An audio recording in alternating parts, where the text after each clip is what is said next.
Hello guys. Ito, dumating na naman yung isang parcel ko. Bale, dalawa yung inaantay ko. Ito na yung una. Bale, pangalawang order ko na to. Yung sinasabi ko na alagayan ng cellphone. Nabili na ko noon din sa kusina. Bale, nagbayad lang ako dito ng 6 pesos, 8 pesos sana. So na-redeem ko yung points ko sa may points na iniipon ko doon sa yan, sa Shopee. Pag nanood ka ng videos, may naiipon ka doon. Eto na, nakabili ako ulit. Kala ko matagal pa yung dumating. Kasi pauwi kami sa probinsya. Dito ko na lang sadyang dito ko talaga i-address kasi okay lang naman kung maiwan din sa guard. I-address ko na lang na ilibigay sa guard. Tapos pagbalik ko, ayan, bagong gising kasi ako kasi in-adlip talaga ako kasi maaga kami nagising. Sa kagabi na kami dumating galing sa Muntinlupa. And napagod ako naglinis, tapos puyat ka pa. Naidlip mo na ako dito sa hagdan. So, dito ako sa hagdan. Ayan yung unan ko.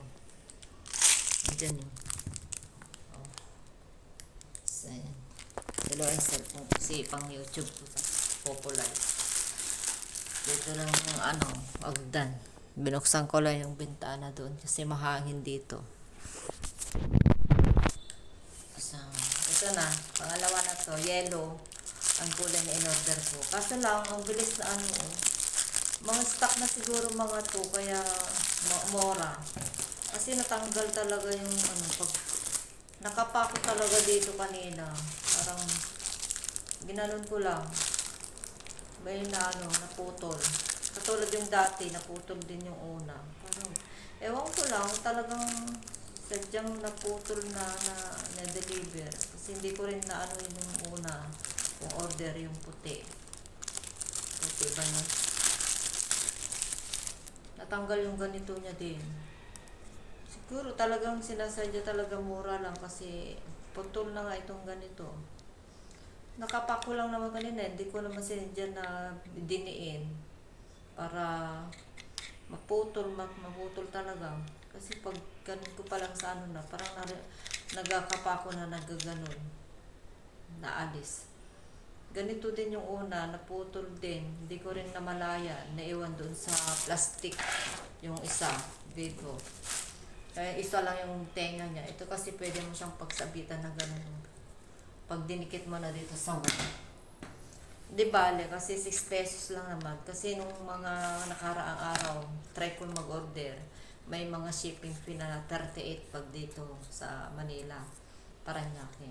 Pero pag sa naman, sa probinsya, may shipping fee naman na 58. Ito wala nang shipping fee. Pero okay lang kasi importante yung lagay ng cellphone ko. Ito yung pandikit niya guys. Ito, tanggalin mo lang yung nakadikit dito, tapos idikit mo na kung saan mo na talaga gustong ipesto. No, hindi mo na matanggal. Matanggal mo siguro pero magdudumi. No, ganyan. So, ang importante ganyan. Kasi yung pag nag-charge kayo, kailangan nasa tabi ng saksakan. Katulad yung sinabi ko sa inyo, na binidyo ko noong una. Kailangan na may nasa tabi ng saksakan. Kasi pag isaksak mo siya, iwan mo siya, i-charge mo, nandyan yung niya ng saksakan ng cord ng saksakan niya. Saka dito sa saksakan niya sa gilid. Doon mo talaga siya idikit. Maganda, 'di ba? Ito okay lang kahit wala namang masyadong silbi ito kung sabitan mo ng ganito. Pusod. Oh, 'di ba? So, bye-bye na guys. Bago ako maligo, naidlip muna ako kasi yung mata ako gusto talaga pumikit kanina. May kumatok. Tapos siningil niya ako kasi si Odi ang gusto nito. Ayaw niya ng Gcash ko noon, di magpakita yung Gcash ko sa Kaya bayad ako ng 6 pesos lang. Yung una, ano lang yun eh. Kano 7 ba yung sinabi ko sa inyo noon? 7 or 8, 8.